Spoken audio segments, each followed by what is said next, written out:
Nandana Vraja Janaranjana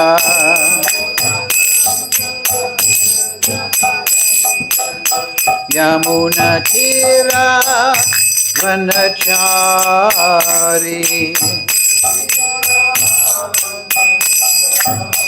Yamuna Tira Vanachari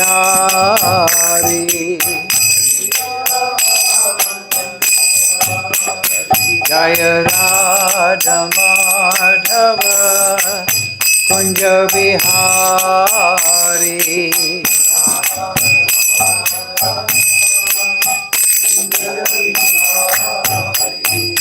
Gopi Jana Vallabha Girivaradhari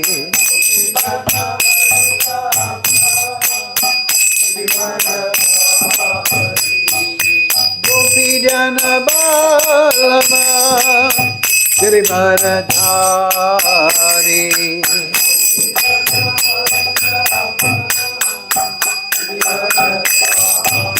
Yashodanandana Braja Janaranjana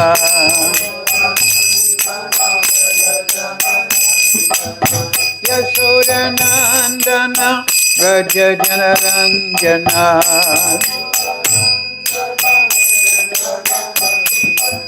Yamuna Tira Vanachari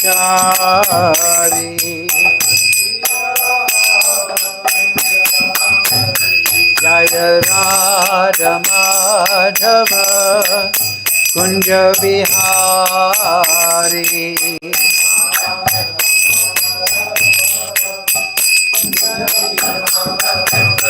Hare Krishna Krishna Krishna Hare Hare Hare Rama Rama Rama Hare Hare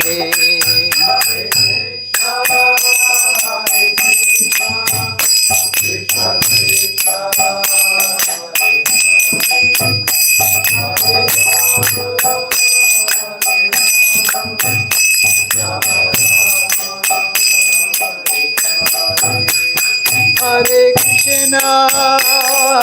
Krishna Krishna Krishna Hare Hare Hare Rama Rama Rama Hare Hare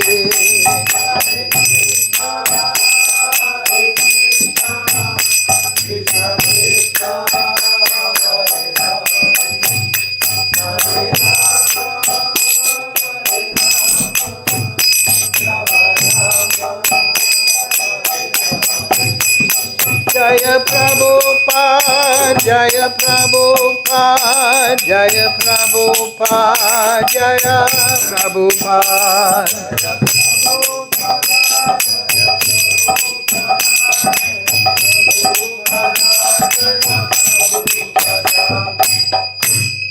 Jaya Vishnupad, Paramahamsa, Brahmacharya, Sarasima, Divine Grace, Srila Bhakti, Vedanta, Goswami Maharaj, Srila Prabhupada ki Jai.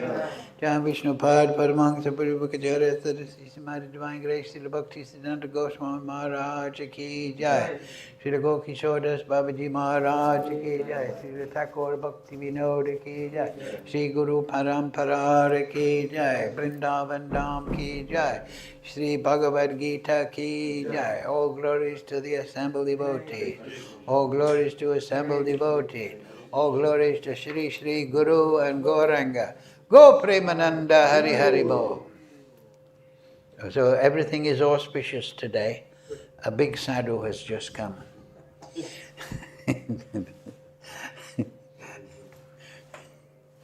So, number 7, right? Please repeat after me. Niyatasya tu sanyasha karmano nopadyate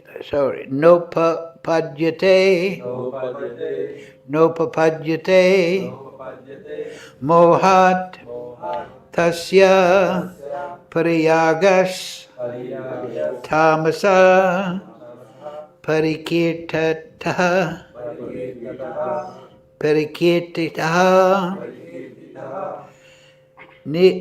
niyatasya tu sanyasa karmano notpadyate mohatasya pariyagas tamasaha parikirtitaha Nita tasya tu samyasa karmano notpadyate yate mohatasya pariyagas tamasa parikirtataya kirtita Niyatasya tu sannyasa karmano nopapadyate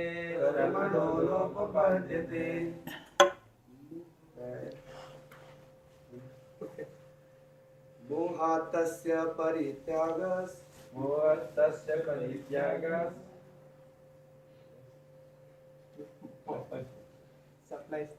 Oh, very nice.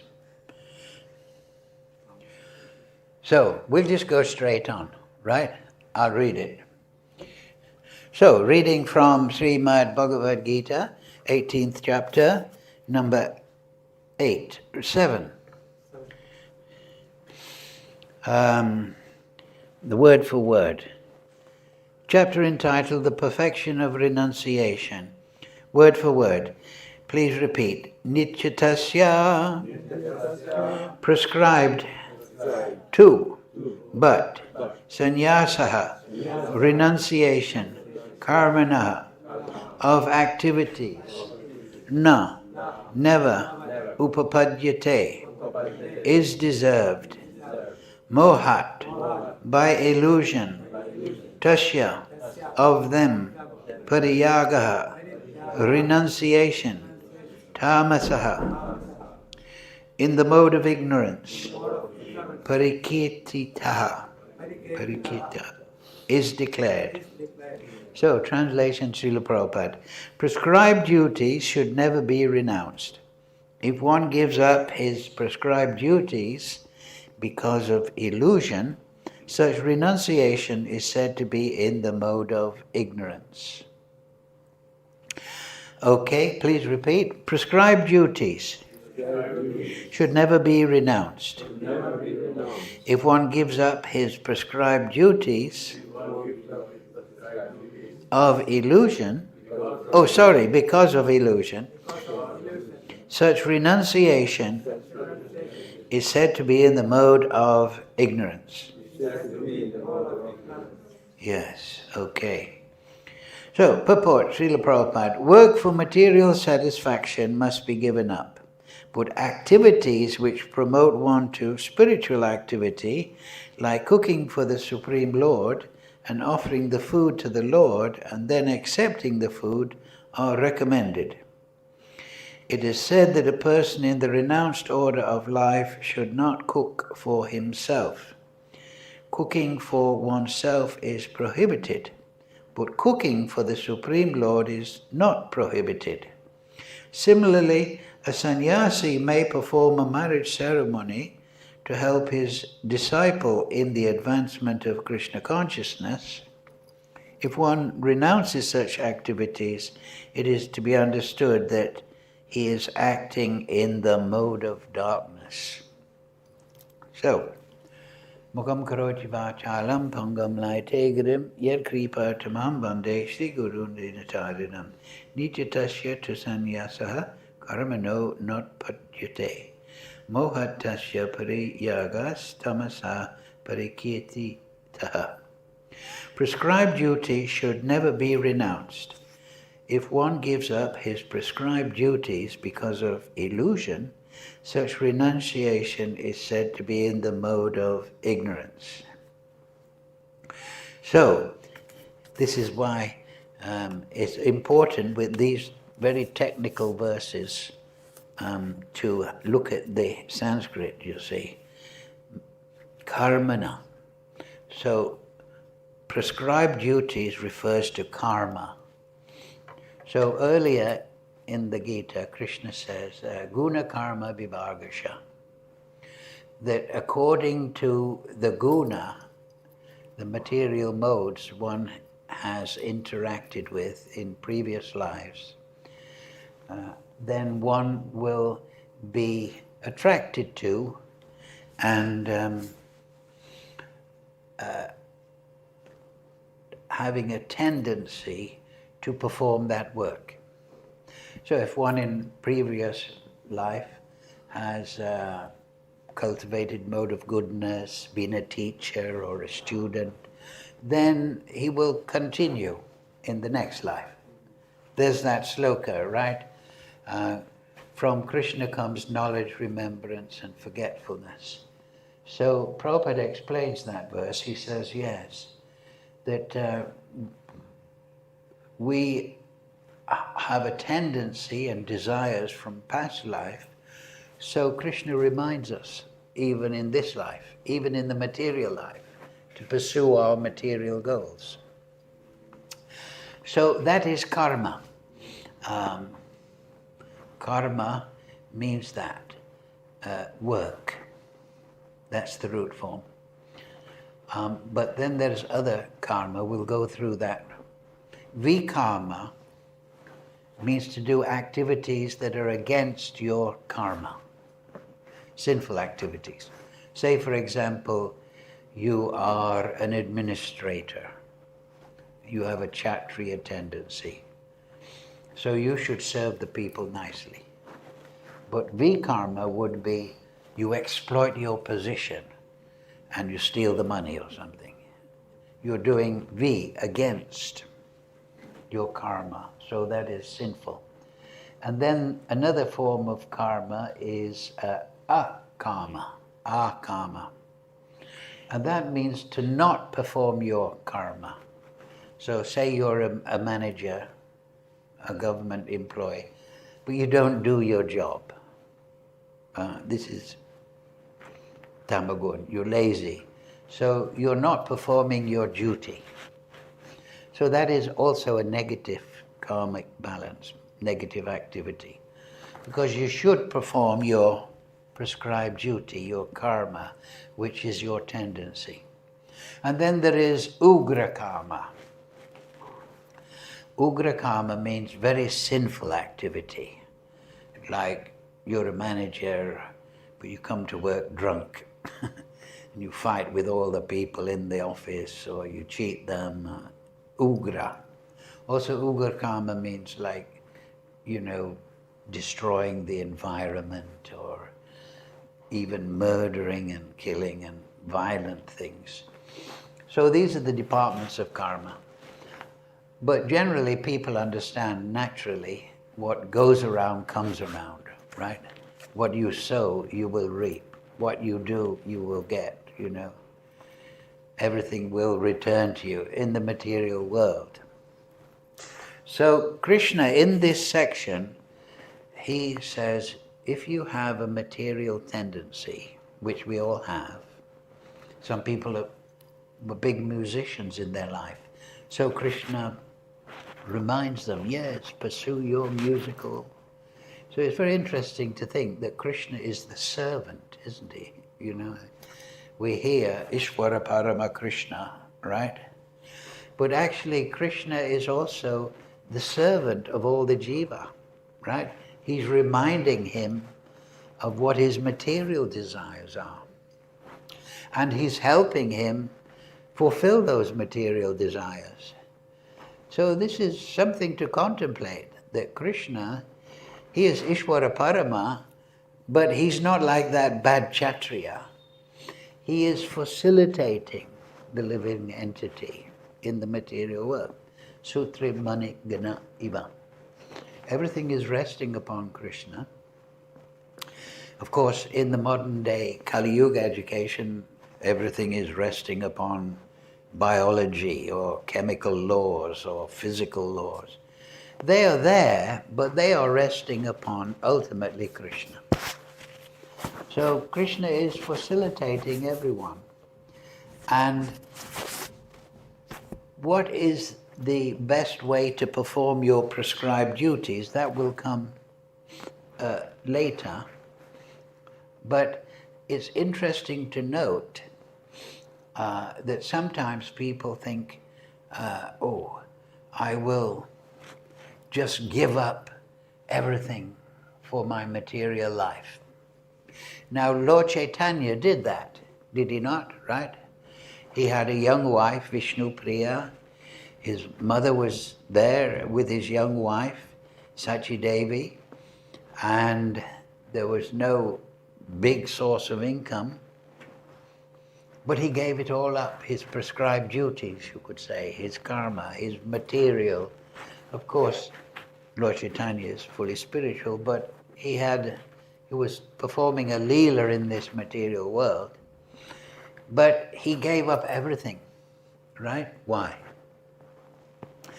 Because to teach his prem, his love of God in the mood of Radharani for Krishna, was so overwhelming that he couldn't stay in the household life. There's also another reason given, a big reason, in the Chaitanya Bhagavat, because the Chaitanya Bhagavat deals with Mahaprabhu in Navadvip and going to Puri. Chaitanya Charitamrita is later, Puri and South India and so on. So actually Mahaprabhu's Leela in Navadvip, I was reading in the book, it's considered more intimate because he's with his mother, his friends, his associates. And he was manifesting ecstatic symptoms beyond, human comprehension. So same thing with Nityananda Avadut. So if one is, he's illustrating by his example, if one is in Bhava Bhakti, Bhava Bhakti is the stage of Bhakti before praying. If one is in Bhava Bhakti, where one is feeling great emotion and unable to consider anything beyond Krishna in the transcendental realm and so on and so forth, then of course one can give up one's prescribed duties because they are a distraction. And also there is the discussion about Madhavendra Puri also. There is a famous sloka. Madhavendra Puri is considered the first person, he was before Mahaprabhu, to manifest the symptoms of Krishna Prem in our Sampradaya in an extraordinary fashion. And there is one famous sloka where he has come to Vrindavan and he says, from his ecstatic prem, he says, now I put aside my thread. I put aside all my rules and regulations of sadhana. Now I simply meditate on the loving affairs of Radha and Krishna in Vrindavan. So this is Bhava and Prem Bhakti. So if one reaches those platforms, these acharyas are explaining to us, then you can give up your material duties. But there's also in the Shastra, it says what is piety and what is impiety. What is good behavior and what is bad behavior in regard to prescribed duties. And it is stated in the Shastra there that to perform activities, material or spiritual sadhana, in accordance with your level, in accordance with your development, in accordance with your propensity. What does that mean?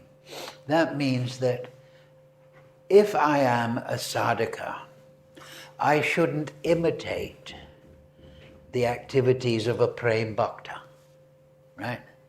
I should understand, with the guidance of sadhus and guru, that I'm on this, and also one can, didami buddhi yogam tam, Krishna gives intelligence.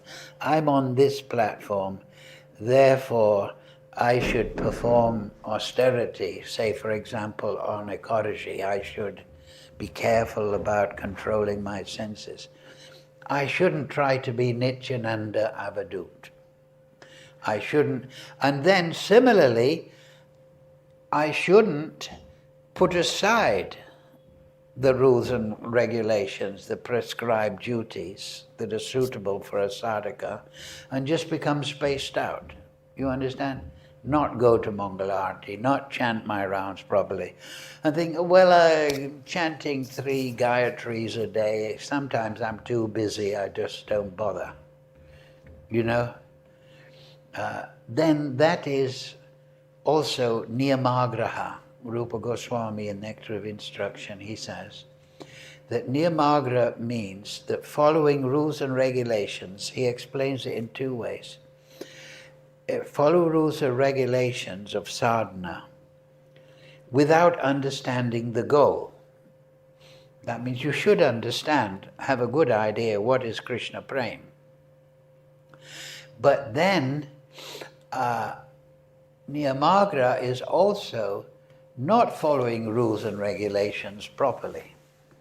So niyamagraha is that you are following rules and regulations of bhakti, but you have no idea of the role. So throughout the Shastra, that idea is there. For the sadhakas, there is the Siddha Baba, who is in his position with Krishna, and then there is the sadhana bhakta. So the sadhana bhakta and the person in the material world that may, be married and have children and have a job and something, they should act in accordance with their position, but in such a way that they elevate themselves, right? Not that they think, oh, these rules and regulations are a bit tough. I think I'll just become a traveling sadhu and leave the wife and kids. Now, if you're in bhava bhakti, if you're on the outskirts of prem, that may be inevitable. But in the next purport, I just saw, what does Prabhupada says? One who is in Krishna consciousness should not give up earning money out of fear that he is performing fruitive activities. That's interesting, isn't it? So if you're a Paramahansa, okay, come to Vrindavan and sit on the bank of the Jamuna, chant 3 lakh Nam, Haridas Thakur, and, just rely on Krishna. But if you're a sadhaka, be intelligent, act according to your position. Huh? There's also a funny story just occurs to me about one disciple of Prabhupada in Mayapur. Did you know this story, Nandagopa? So this was in the beginning of Mayapur, and they were building Mayapur. There was hardly anything there. But one devotee came, and a Prabhupada disciple, and he said, I don't want to work and do this and that. I just want to chant Hare Krishna. So you know the story? So he made a little platform in a big tree. In Mayapur there's trees. And he went up in the tree and he just started chanting every day, all sitting in the tree, chanting all day. And so one time Prabhupada was on his morning walk and he came to this devotee in the tree and the devotee and the managers, or they said, well, Prabhupada, we don't really know what to do with him. He's just gone up in the tree and he's chanting all day and he comes down now and again. to sleep or maybe get some food, but he's in the tree all day and he won't do any service. So they wanted Prabhupada maybe to chastise him or something. I don't know. But Prabhupada said, let him, you know the story. Prabhupada, because he's a very brilliant, intelligent person. He said, let him chant.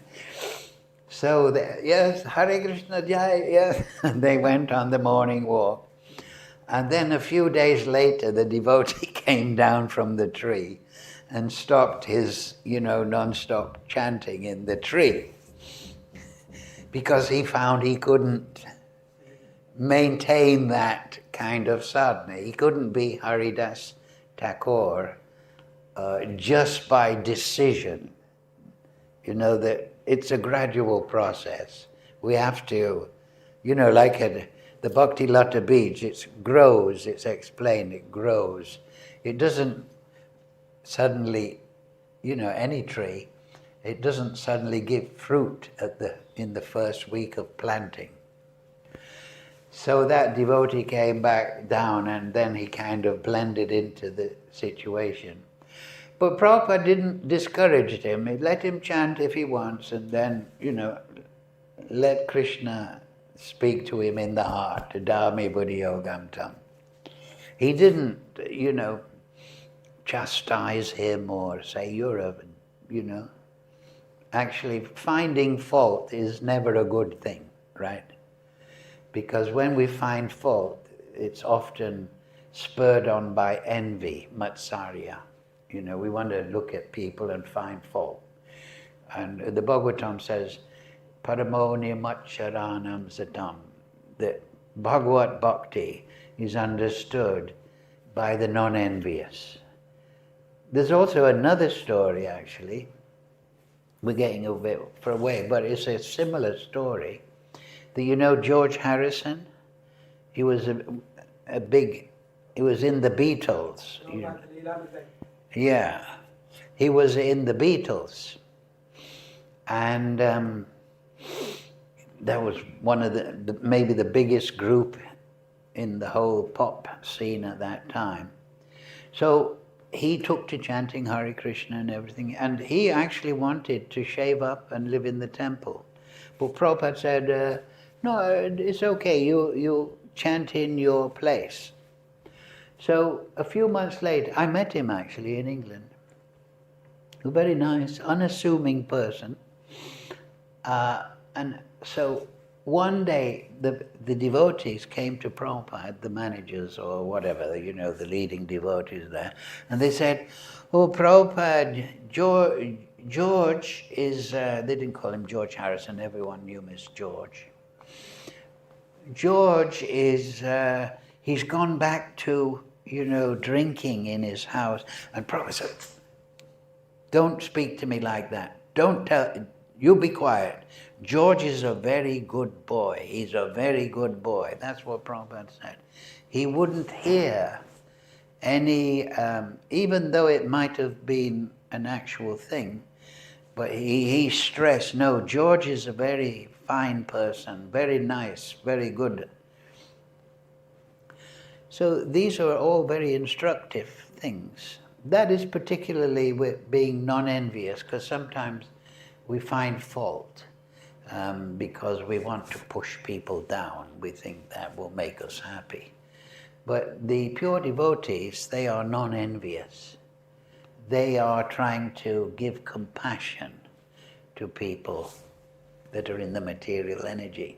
So that is the motivation of the sadhus, that find a particular set of practices, your work, and act in that way and gradually advance. So that is something we should understand, and we can learn our level by the association of the sadhus. And also we know that I'm not a Paramahamsa. I know I'm not this, I'm not this. And if we try to project that, then this is the sahajiya tendency. You know, that I come in the temple and I just put on a show that I'm in bhava and I'm falling down on the floor. I'm not saying this is happening daily in our temple. But what do they say actually in English? They say, well, honesty is the best policy, right? Isn't it? To be honest with yourself and to be honest with others and to work from that position. If you're learning harmonium, then learn simpler tunes first, and then learn this, and then learn this. Don't try and play the complicated stuff when you haven't really even got your fingers moving properly. So this is common sense, but at the same time, I also remember on this point, I was just reading Bhakti Sutras of Bhakti Vinod Thakur. And he taught, it's very concise, very short sections, and he talks about that if you're following regulative principles, and therefore you're getting a little nam ruchi, and you want to go from nam ruchi to a shakti, and then from a shakti to bhava, and then to prem. He's very clear on this point. He says, then one should reduce one's sense enjoyment, and one should be more in control of the senses. So that is very instructive. If we want to go from nam ruchi, we're following regulative principles, and we want to go to bhava and realize our relationship with Krishna, Bhakti Vinod says, then we should progressively practice pratyahara, withdrawing the senses. We should increase our sense control, our meditation. But it should be done in a way that is suitable to us. Not that we suddenly, become Paramahamsa overnight, but we make progress. Actually, it just recurs to me that in the Brahma Samhita, there is a very pertinent verse. Prabhude Gana Bhaktyabhyam Atmani Anandaji Udeti Uttama Bhakti Bhagavat Prema Lakshana. No, Pramanas Tad Sadacharas Tadabhyasa Nirantana Bodhayan Atma Atmanam Bhaktim Uttamam Labet. So at the end of the Brahma Samhita, I encourage everyone to study it. Krishna gives 5 slokas about development of bhakti. So the first one is this. Yes, here it is. Pramanas tad sadacharas tadabhyasa nirantaram bodhyan atma atmanam bhaktim apayutamam labet. The highest devotion is attained by slow degrees. Just like you're climbing a mountain or you're swimming in distance, you go steadily. The highest devotion is attained by slow degrees by the method of constant endeavor for self-realization. So that means you're always thinking how I can realize my relationship with the Supreme Lord, how I can realize Krishna and Krishna's devotees and Gaur-Nitai, how I can realize them better. So that's your goal, that's your overall goal. I want to improve, but constant endeavor for self-realization with the help of 3 things. Scriptural evidence, that's pramana, that means evidence from the scripture, instruction. Theistic conduct, that means sad acharais. So, first one is, you should know the Shastra. From Guru, from Sadhu Sangha, you should know the Shastra. And then you should, theistic conduct. That means you should be free of kutanati, right? Fault finding. You should be free of overeating. You should be free of oversleeping. You should follow regulative principles. You should be kind. You should be polite. You should be, theistic conduct. And the third one, perseverance in practice. 3 things, right? What's the first one? Pramana. Yes, shastric evidence, shastric knowledge, siddhanta. And then be a sadhu. Try to be, at least. Theistic conduct. And then perseverance in practice. So this is Krishna's advice. He's telling Lord Brahma. And then the next sloka. These preliminary practices of devotion, sadhana bhakti, that's sadhana bhakti. Pramana, become pure, and persevere, become steady, right, nishtha, are conducive to the realization of loving devotion, prem bhakti, than whom there is no superior well-being, and who goes hand in hand with the attainment of the exclusive state of supreme bliss, and who can lead to myself. So people want ananda, right? They want supreme bliss. They want to, and then this is achieved slowly, steadily, steadily. What do the Chinese say? The journey of 1,000 miles starts with the first step, right? And we should always remember, right, that, what do they say? That,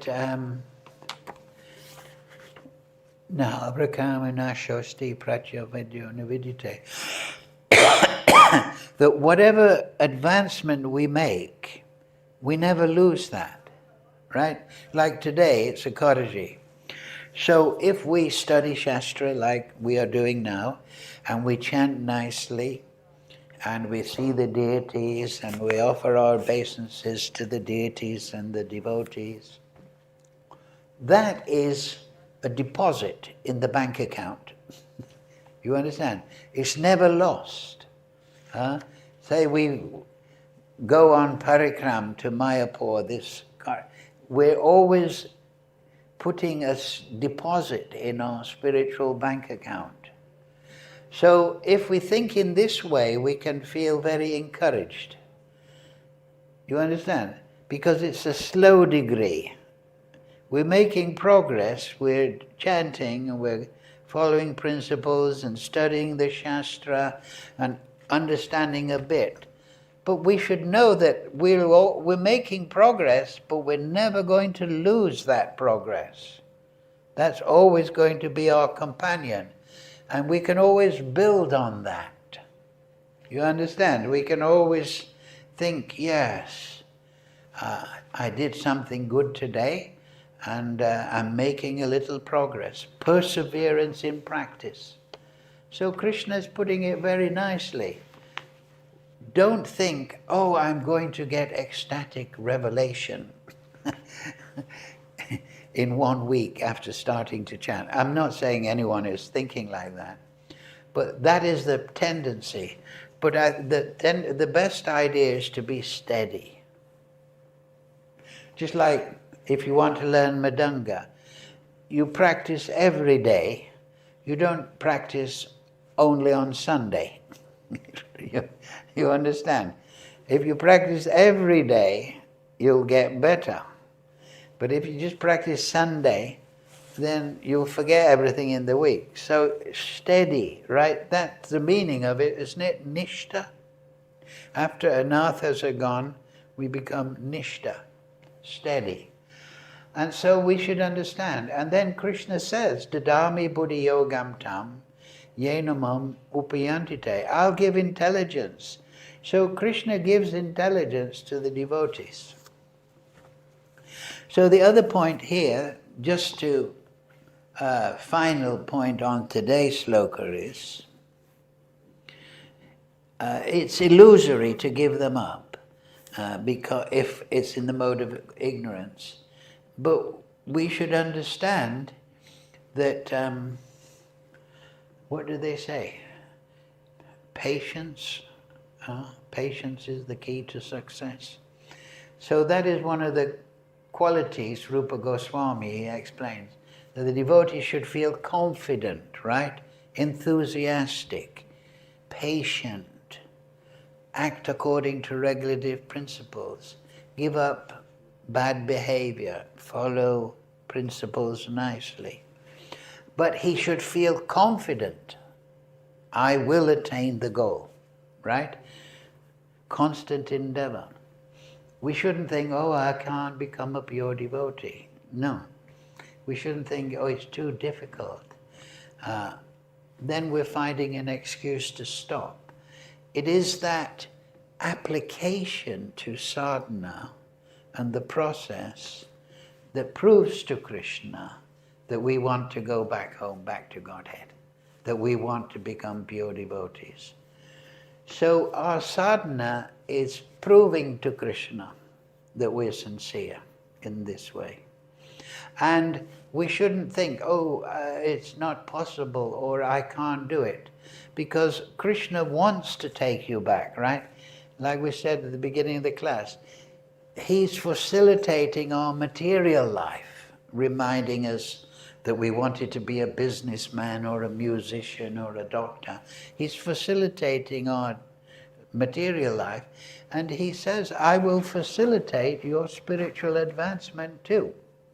You shouldn't think that there is, and if Krishna is saying that, we can be very confident, right? That's like that story of Vibhishan. I told that story many times, you may have. Vibhishan, before the battle of Sri Lanka, he's the brother of Ravana. He came to Ram, before the battle, and he said to Ram, I cannot stay with my brother. I know I'm leaving my brother, it's my duty to serve my brother, he's the king of Lanka, but I can't stay with him. The way he's treating Sita is too terrible. Sita is such a wonderful lady, I cannot be associated with him. But I'm coming from this terrible background, Lord Ram, so you can do now what you see fit with me. So what did Ramchandra do? He embraced Vibhishan. And he said, it's my promise, Vibhishan, that whoever comes to me with sincerity and says, oh Ram, I belong to you, then I will give him shelter. And from that time on, he will remain safe. And that's what Krishna will say right at the end, right? Sarvadharma Prajaja, just surrender to me, and I will take care of everything.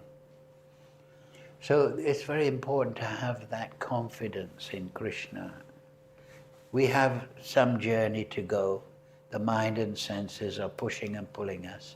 But pramana, siddhanta, theistic conduct, giving up fault-finding, bad behavior. There's also another story. I'm remembering all the stories of Prabhupada. In Atlanta, there was a darshan, and Prabhupada, a Sunday darshan, and Prabhupada was asked in the darshan, Prabhupada, how will we know who is your real devotee? Who is your real disciple? You know, because Prabhupada had many disciples. So this guest asked, Prabhupada, how will we know who is your real disciple? And Prabhupada thought for a moment and he said, he'll be a real gentleman. Oh no, he said, he'll be a perfect gentleman. That's what Prabhupada said. So That's very instructive. You know, the great sages, they just say a few words and it carries realization. The perfection is not to know slokas or to be a big man. That may come according to Krishna's desire.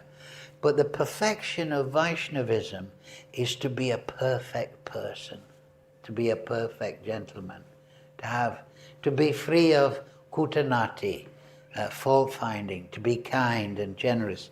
This is it, sadacharais, theistic conduct, to be a sadhu. Huh? So that is what Prabhupada was saying. He'll be a perfect gentleman. So this is something, you know, because, and the other point is here, in this whole section, maybe we can discuss it more next week, but in the Vedas there are two paths, two dharmas. One is Vidimarg and Ragmarg. So Vidimarg is being discussed here.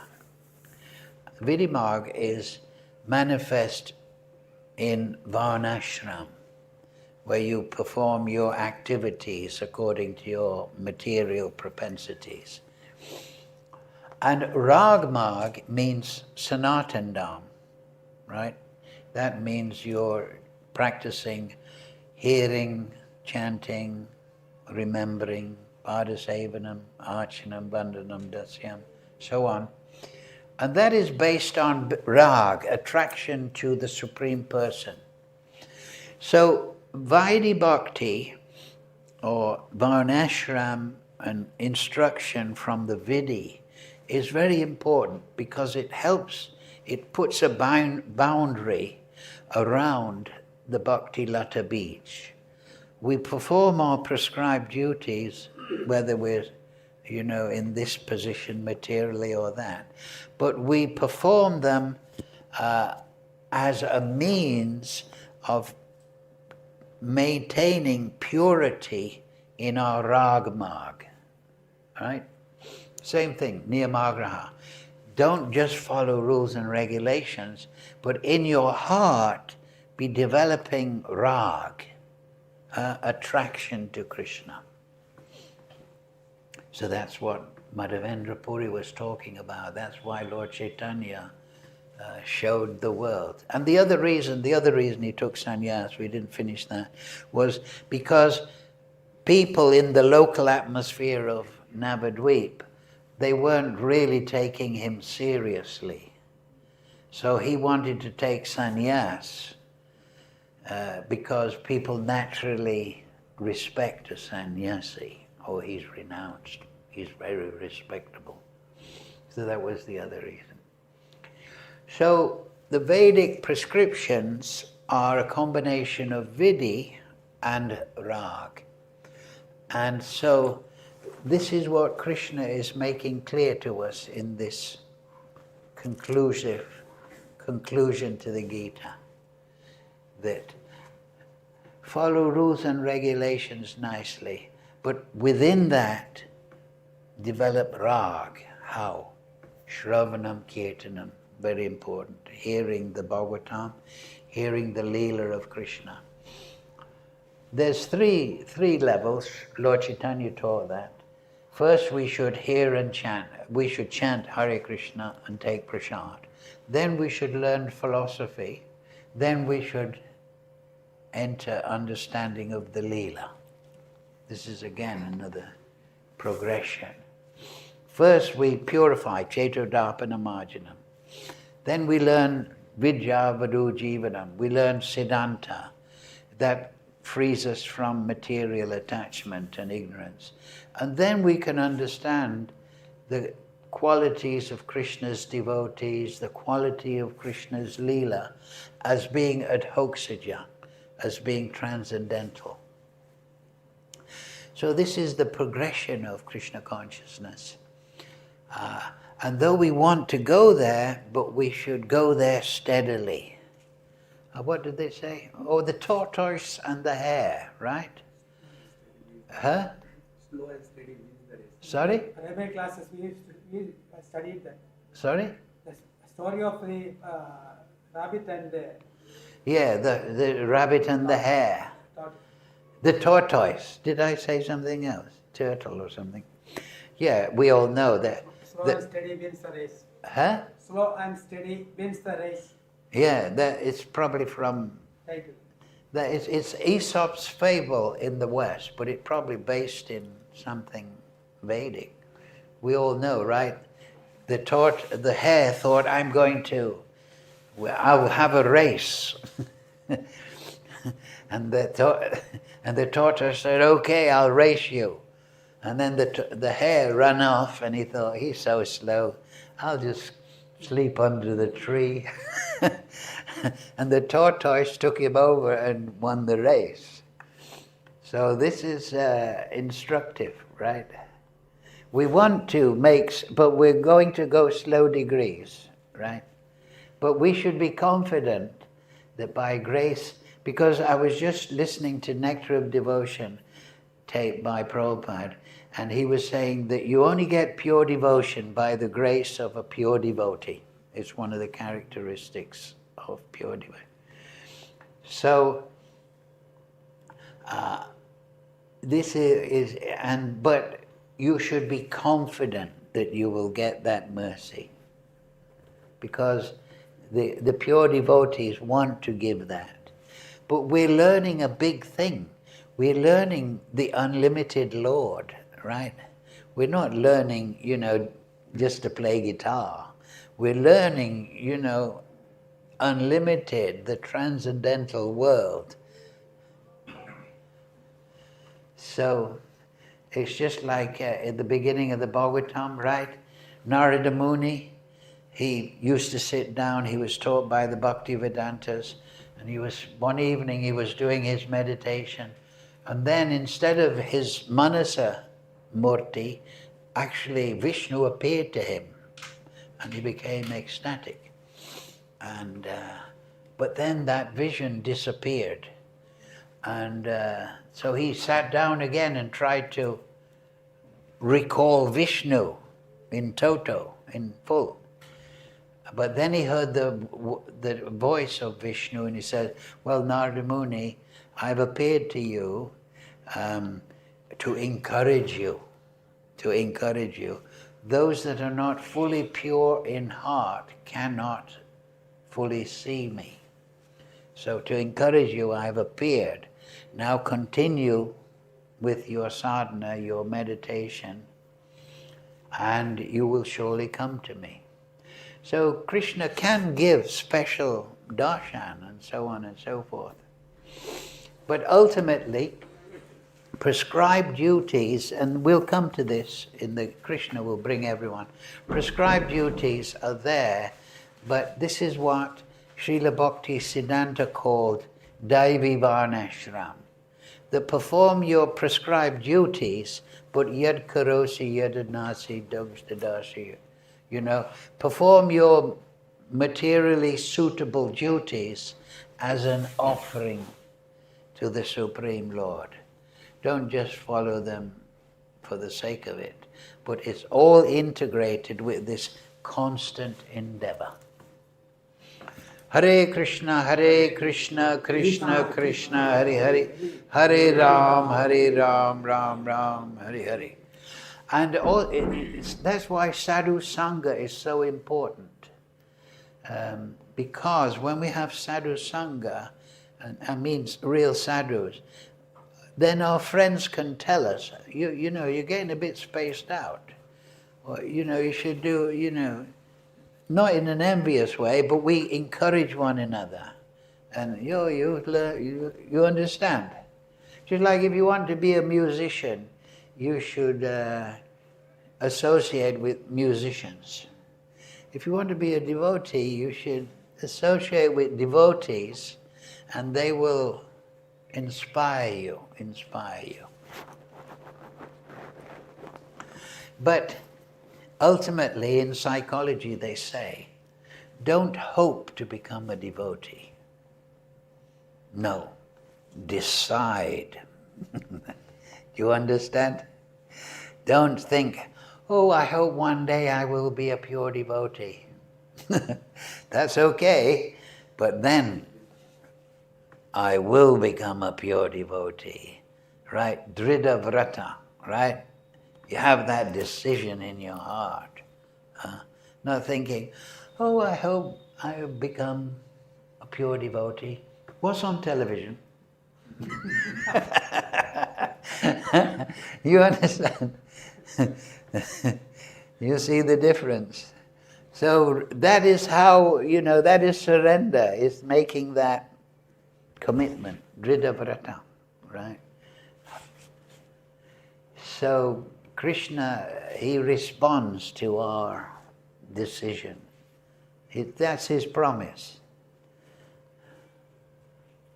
So it's very nice that every week we have a nice meeting with sadhus and encourage one another, right?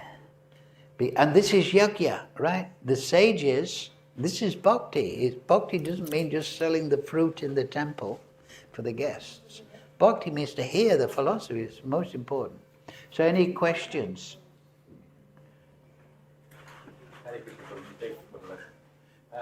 There were 3 qualities in Brahma Samhita. There are 3 things that we need to do. I get only 2. Pramana. Pramana means Vedas, evidence. And then second one, sad acharais. That means, sad means eternal behavior, pure behavior. Theistic conduct is the translation. And then? The third one, I don't know. I want to learn guitar. You have to persevere. You understand? Right? If you want to be Jimi Hendrix, you got to work at it. So what's the 3? First one, knowing Shastras. Yeah, pramana. Yeah. Second one is behavior, proper gentleman. Yes, that's right. Big. And then the third one? Practice. Determined. Right? And one more question, 4 things from... And what will be the result? Slow degrees. And be confident, I will make advancement, slowly, slowly, slowly. Oh, what do they, that's the one. They say in India, slowly, slowly catch monkey. Isn't it? Maybe that's not a correct metaphor. But anyway, go on. There was 4 things, 4 steps from having a taste for a name to prem. Yeah. Well, there's 8 steps in bhakti. First is a little faith. But they're all based on rag. You have faith. Oh, I'm interested. And then sadhu sangha, so you mix with devotees. Then the third one is bhajana kriya. From the devotees you learn how to perform bhajan, worship of Krishna. Then anartha nivritti. The bad habits will become less. Modes will become less. Regulative principles are easy to follow. Then one becomes nishta. That means fixed. Because the senses are not disturbing so much. You're able to concentrate. So actually that is, in the Shastra, Acharyas say, that is the stage of being a devotee. That is Madhyamadikari. Before that, Pakrita Bhakta, agitation by the senses, and so on. But Nishta. Then you get Nam Ruchi. You get taste. The higher section of Nam Ruchi is that you actually realize that you're giving pleasure to Krishna by your chanting. The lower stage of Nam Ruchi is, oh, I like chanting, I'm enjoying. But the higher stage of Nam Ruchi is, oh, I'm doing it as a yajna, and I'm getting reciprocation from Krishna. This is Bhakti Vinod Jaivadharma. So that's Nam Ruchi. Then you become a Shakti. That means attached, rati, attached. First is rag, attraction, then attachment, and then bhava comes. Now at the stage of bhava, that's when you realize Krishna. and your relationship with Krishna. Bhava means the spiritual emotion. Prem is waking up. You're actually feeling prem. Not just attraction, but prem is coming from the soul. Nitya Siddha Krishna Prem Sadhu. And then that condenses into prem. And then that's prem.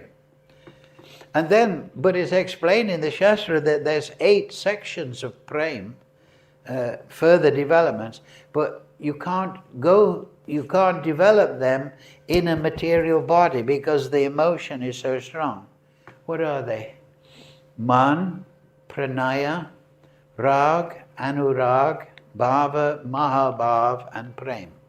These are, mahabhav means you can't experience mahabhav, the soul, in a material body. It's just that's why we have to think that we have a tendency in the condition to say, I'm pretty cool. But actually the soul, with fully expanded prem bhav, its emotion, his development spiritually is beyond comprehension. It cannot be experienced within a material body. So, and that's what's illustrated like with Lord Chaitanya in Navadvip, Nityananda, Avadut, so on. So those people, they can, they're above and beyond all rules and regulations. So then you have Avadutas, they don't follow any rules or regulations. They just sit down and they're... And it's explained, I've read that in the Shastra, that people on this highest platform, they forget to eat, sleep, drink. They're so immersed in transcendence that Krishna has to take care of their body. He has to intervene because their consciousness is completely transcendental. Like Dhruva Maharaj, at one point he became the king, he got his kingdom, and then he went on a tour of the universe to meet the great pure devotees. And one of the persons, it's mentioned in the Bhagavatam, he was an avaduta, and he was pursuing the dharma, if you like, of a python. And so Dhruva with his companion went to see this great avaduta, and he spoke to him and he said, "What do you do?" "Well, I just lie here, and whatever food comes in my mouth, that's enough for me." It's there, that you know that story? That's it. He's just it's just like whether I live or die, I might not even notice. Right? This is so that's why we have to go at slow degrees. Right? We can't become an avaduta and lay down on in the street. You'll probably just get run over by a tom-tom. Keep your wits about you and act accordingly. But have your mind on the goal, right? Any other points? Yes, Mataji. I was thinking about the deposit you just mentioned. Deposit. As we practice spiritual practices, we deposit and we start again from there. We shouldn't think it's lost. But in my case, I see it's lost. Practicing even from 1984, now I feel like I'm starting again. Yeah, but you're starting again from your old position. Prabhupada talks about that. That say you make 50% progress in one life, then in your next life you'll start from 51%. Next life, not Yeah. this life. Well, no, but the same thing, same idea. That you may have been distracted at that time right? Some circumstantial Huh? circumstantial pressure may have hold it for a little while externally. Yes, Some kind of practice. but if you, I would guess that always you were thinking about Krishna inside your heart. Inside her, Yes. The practice is as it was very strong. Yeah, but still within your heart, you're thinking, I'm really a devotee in my heart. And that's what, it's in the Bhagavatam, first canto. It says that a devotee may fall down or reduce his application at an immature stage. But he doesn't become in the material energy like an ordinary materialist. Because within his heart, he always remembers, oh, I remember those days with devotees and that was special time. You understand? So that will take him back to practice again. Even being in Vrindavan for so many years, more than 40 years, the circumstances are not very supportive. Sorry? The circumstances are not very supportive, even in Vrindavan, to give a lift to progress in spiritual life. Yes. So, we were just talking with Prabhu last week, that when we have difficulties, they should remind us of Krishna. They should remind us to take shelter of Krishna. Do you see my point? This is what Queen Kunti says at the beginning of the Bhagavatam, right? She says, let all those troubles come again and again. Because when we had troubles in the forest and so on, now after the Battle of Kurukshetra, we're in the palace, but we won't see you anymore. But when we were in the forest, in exile, you were coming to see us all the time. So let those troubles come again. Because if we see you, we will no longer see birth and death. That's what she says, Queen Kunti. Not troubles, but situations that are not favorable to bhakti, that doesn't... Well, be careful there. Don't put yourself in a net. Because bhakti is a matter of consciousness. So you can remember Krishna in any circumstance. That's what I'm trying to say. We have difficulties, but they should make us remember Krishna. Because bhakti means to rely on Krishna, especially for the sadhaka. You know? Oh, I'm having troubles and problems. Krishna, please help me. Please help me to remember you. You understand? And Krishna will reciprocate. He will. Because now you're here again.